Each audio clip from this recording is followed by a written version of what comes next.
Fala galera, hoje a gente vai ver um aspecto da poesia do João Cabral de Melo Neto e como isso, ao meu ver, se conecta com a leitura de tarô. Bom, eu não tenho a pretensão de dar uma aula sobre João Cabral, apenas apresentar alguns insights que eu tive, né? E assim, o João Cabral, ele, em um determinado momento da sua produção, ele começa a fazer uma poesia que ao mesmo tempo que é poesia, é também tese, né? Sobre o fazer poético. E trocando em miúdos, ele vai se colocar como avesso a um tipo de composição. Inclusive, esse verso que eu vou mostrar para vocês hoje vem do livro chamado Psicologia da Composição, em que ele defende um tipo de criação que parte de um estado de atenção, né? Isso oposto à ideia de escrita automática, derramada, em que o poeta segura todas as imagens que surgem. E aqui vejam bem, eu sei que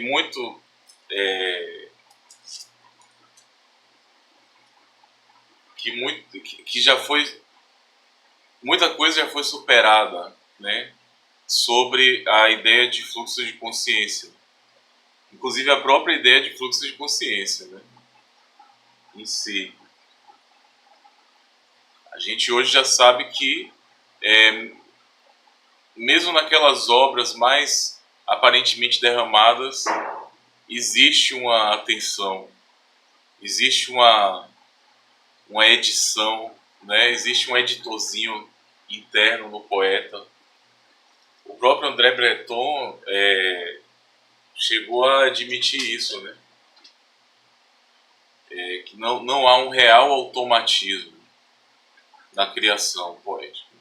Mas eu estou falando aqui como o João Cabral, né? Então o João Cabral, ele olha para essa ideia de automatismo e tal com desconfiança, e ele vai defender um poeta que decanta, que filtra, né, e que fica atento à imagem poética realmente aproveitável.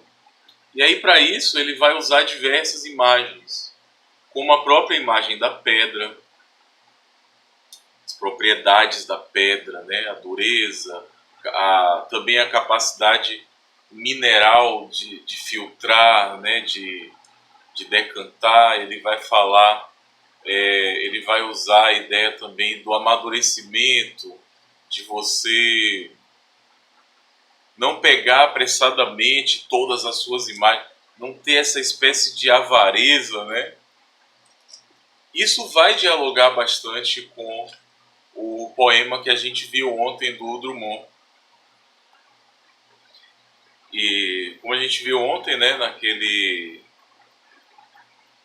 anagrama, né, tinha uma pedra no meio do caminho, e aí eu tirei caminha miudinho, poema adentro, e aí isso nos remeteu ao Procura da Poesia, né, do Drummond, que o Drummond vai falar, né, o que você sente ainda não é poesia,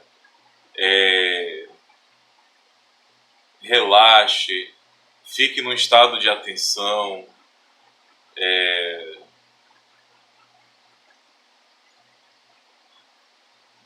penetra surdamente o reino das palavras, né? Não chegue com a mão pesada, que a imagem quebra, né? olhe o que é que cintila, o que é que brilha dali, né? Espere a imagem poética cintilar, né? Não chegue com tanto ruído, não chegue com um passo muito pesado, né? E a própria imagem da pedra, além dessa ideia de procura da poesia, e esse tipo de postura diante da linguagem que o Drummond prescreve, vai dialogar muito com psicologia da composição, do João Cabral. Então, procura da poesia, pedra no meio do caminho, a página em branco, né? A linguagem, a gramática, as letras, a pedra. E aí, ao invés de brigar com a pedra, aprender a dançar com ela, caminhar miudinho o poema dentro, penetrar surdamente o reino das palavras. E aí, psicologia da composição, João Cabral. Eu acredito que são poemas que conversam, né? Conversam. E a ideia aqui não é exatamente... Muita gente confunde que o João Cabral está propondo apenas um preciosismo vazio, um culto, sabe? Um mero culto à forma. Não é bem isso, não é bem isso. Eu vejo que ele está propondo um tipo de inteligência, um tipo de postura, de atitude mental diante das palavras, né? Não é apenas... Na verdade, esse preciosismo, o João Cabral vai se insurgir contra, né? Na verdade, ele vai ter momentos nos poemas dessa fase dele, né? Do Uma Faca Só Lâmina e o Psicologia da Composição, em que ele, na verdade, vai dizer, não existem palavras essencialmente poéticas, né? Então não fique tentando um preciosismo nesse sentido. Não é isso. Aí ele vai fazer um baita poema com algumas imagens principais: faca, bala, relógio, né? E ele vai vai ter um verso que ele vai falar da flor também, né? Para brincar com essa ideia, né, de que a flor seria uma palavra essencialmente poética, né? Ele vai dar uma zoada nisso aí e ele vai escrever versos em que ele relaciona a imagem da flor com a imagem das fezes, né? E ele vai criar uma imagem em que a flor nasce das fezes. É bem bonito isso. E aí, no meio disso, eu percebi que o João Cabral, ele de fato usa anagramas. É uma coisa que eu tenho escrito nos meus cadernos, que eu ainda não escrevi publicamente. Eu não sei se alguém tem um estudo nesse sentido, mas eu detectei de fato o uso de anagramas, mesmo porque o João Cabral vai fazer nessa fase dele poemas mais esguios, né, em que ele usa poucas palavras e até repete, né? Então os poemas eles vão rodopiando, né? E eu percebi que isso era o tarô de Marselha. Isso dialogava com o tarô de Marselha, né? E da mesma forma que o João Cabral ia usar essas poucas imagens, né, essas poucas palavras, e ia ficar inclusive usando, se valendo de algumas poucas sílabas, e repetindo elas, né, recombinando elas. O tarô de Marselha também tinha essa linguagem aparentemente desértica, que até incomodava alguns. Algumas pessoas me falavam: pô, não consigo ler o tarô de Marselha. Porra, eu olho pro tarô de Marselha, olho pra papisa, só tem uma mulher sentada. E aí eu costumo dizer para as pessoas: não, não tem só uma mulher sentada. Tem uma mulher sentada olhando para a esquerda, tendo uma coroa de 2 andares, e uma cortina atrás de si, e um livro no colo que ela ignora ou não olha. Então, observe como essa economia de elementos fez brotar da minha boca muitas palavras, né? E eu reconstruí essa imagem. Eu poderia dizer também que essa imagem tem um livro que tenta chamar a atenção de uma mulher emitindo pulsações, parecem registros de pulsações, né? Mas ela, com a sua face congelada, não escuta, né? Pode ser que ela esteja tentando escutar uma outra coisa, né? Então, observe que eu já organizei a imagem de um outro jeito. Eu criei uma nova imagem, da mesma imagem. Então, como dizia o Alberto Coster, o tarô é uma máquina de imaginar. E como dizia o Oswald Wirth, citado pelo Coster, adivinhar é imaginar com justeza. Então observe que o tarô de Marselha, com essa economia de imagens, né, de elementos nas imagens, ele é como uma lâmina afiada que corta sua imaginação e faz brotar dali de dentro o sumo, né? E esse sumo é a imagem reencantada pela fala, pela linguagem. Eu acredito que esse é o mecanismo do tarô de Marselha, né? E o João Cabral acreditava que esse era o mecanismo da poesia dele. Por isso que a poesia dessa fase do João Cabral é assim, esguia, parece precária, né? Mas é porque ele estava se espelhando na imagem da lâmina e da pedra. Então eu vou ler aqui para a gente esse verso, essa parte do poema que mais me chamou a atenção. E depois eu vou falar melhor sobre isso. Eu vou aproveitar... Ah, não, vou deixar assim mesmo. Eu ia deitar o celular, mas... Vivo com certas palavras, abelhas domésticas. Do dia aberto, branco guarda-sol.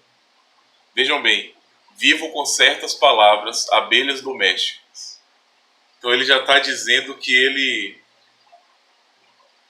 ele segue aquela coisa do Drummond, que o Drummond fala ali, né, no Procura da Poesia. Ele convive com as palavras, ele cria intimidade com certas palavras, né?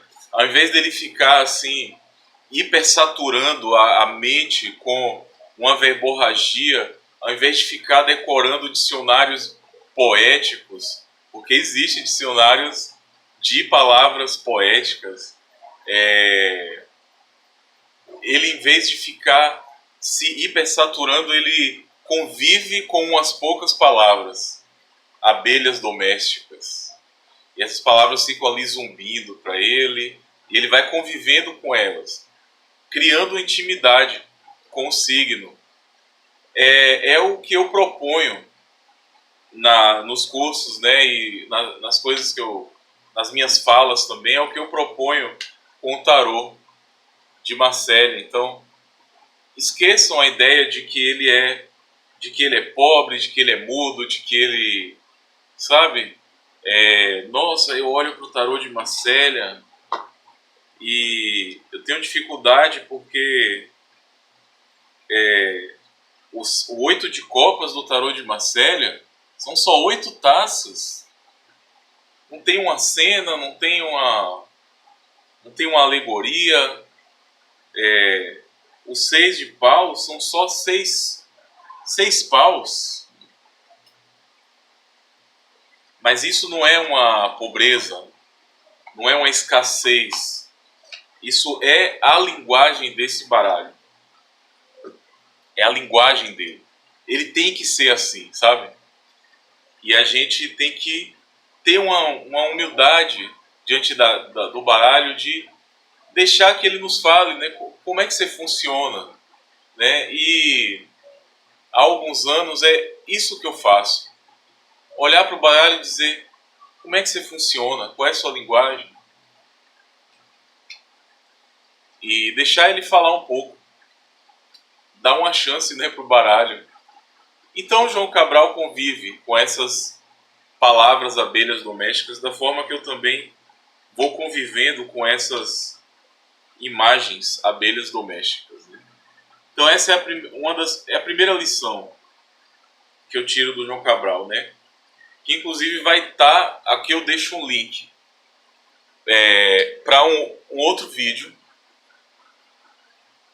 O próximo vídeo será sobre o Mensagem do Fernando Pessoa, em que ele fala sobre a leitura de símbolos. Ali tem um link com o que a gente está falando aqui.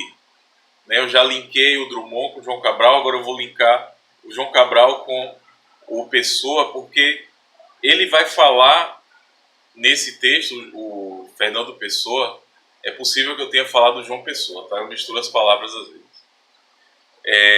O Pessoa, ele vai falar que é preciso, antes de tudo, gerar uma intimidade com o símbolo. Ele vai chamar de símbolo, eu vou chamar de signo, né? Ou imagem. Imagem é a palavra que eu mais gosto de usar.